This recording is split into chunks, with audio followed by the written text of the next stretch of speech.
जय हिंद आप सभी को। क्या आपको पता है कि मध्य बिंदु का निर्देशांक कैसे ज्ञात किया जाता है?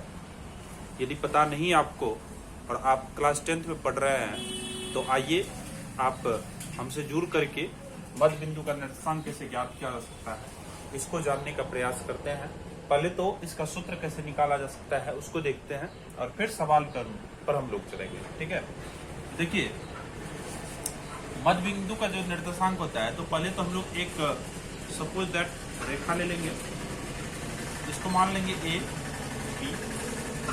ए का जो कोऑर्डिनेट होगा वो x1, y1 होगा और बी का जो निर्देशांक होगा कोऑर्डिनेट होगा x2, y2 होगा। और एक मिडिल पॉइंट यानी कि बीच में एक पॉइंट मध्य में मिडिल में P ले लेते हैं और इसका निर्देशांक x, y मान लेते हैं। क्या बोला है कि मिडिल पॉइंट बोला है। क्या बोला है? Middle point. मिडिल पॉइंट कब हो सकता है? कोई भी रेखा है, मिडिल पॉइंट कब होगा? जब ये बीच की बिंदु से समान दूरी इस बिंदु का भी हो, जितना दूरी इस बिंदु का हो, इस बिंदु से उतना ही दूरी इस बिंदु का भी हो, तब हम लोग कहेंगे कि यह मिडिल पॉइंट है। यानी मिडिल पॉइंट होने के लिए ये दोनों पॉइंट की दूरी इस बिंदु से समान होना चाहिए। सपोज दैट m इसको यदि माने हम इस भाग को, तो यदि इसको 1 मानेंगे तो इस भाग को यदि n मान लें इसका भी 1 होना चाहिए। यदि P से A की दूरी 1 हो तो P से B की भी दूरी 1 होना चाहिए। तब हम लोग क्या बोलेंगे कि यह मिडिल पॉइंट है। अब देखिए हम लोग इंटरनली डिवीजन फॉर्मूला पढ़े हैं और उसमें पढ़े हैं, क्या पढ़े हैं? तो px, y बराबर पढ़े हुए हैं। देखिए यहां पर नहीं आएगा, देखिए px, y बराबर हम लोग पढ़े हुए हैं mx2 प्लस nx1 बट्टे m प्लस n। उसी तरह से y बराबर पढ़े my2 प्लस ny1 बट्टे m प्लस n, ये पढ़े हैं हम लोग।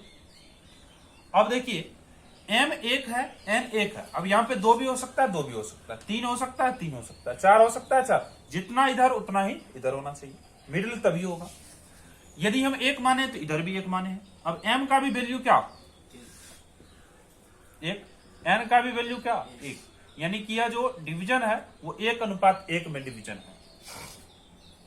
तो 1 गुना x2 का वैल्यू अब देख सकते हैं आप, x2 plus n1 into x1 बट्टे m प्लस n, m का value 1 into y2 plus n का वैल्यू 1 इंटू y1 बट्टे 1 प्लस 1। यहां पे भी m प्लस n होगा यानी 1 प्लस 1 हो जाएगा। 1 इंटू x2 प्लस x1 बट्टे 2 हो जाएगा। यहाँ पे y2 प्लस y1 बट्टे 2 हो जाएगा। यानी कि मिडिल पॉइंट का जो फॉर्मूला निकला वो x बराबर निकला x1 प्लस x2 बट्टे 2 और y बराबर निकला y2 प्लस y1 बट्टे 2। इसको y1 प्लस y2 बट्टे 2 भी बोल सकते हैं, इसको x1 प्लस x2 बट्टे 2 भी बोल सकते हैं। तो ये निकला आपका मिडिल पॉइंट। अब इस पर आधारित सवाल कैसे बनाते हैं उसको देखिए। सपोज दैट कि एक पॉइंट दे दिया गया है A और एक पॉइंट दे दिया गया है आपका B, और ये मान लीजिए 2,4 है और ये आपका 6,8 है और ये मिडिल पॉइंट दे दिया है आपका P जो कि x, y है। इसको आप कैसे निकालिए? तो सबसे पहला काम आप x1 लिखिए 2 होगा, x2 लिखिए 6 होगा, y1 लिखिए 4 होगा और y2 लिखिए 8 होगा। आपको निकालना है मिडिल पॉइंट। मिड पॉइंट निकालना है, मिड पॉइंट भी बोलते हैं, मिड पॉइंट भी बोलते हैं, क्योंकि x बराबर सूत्र होता है।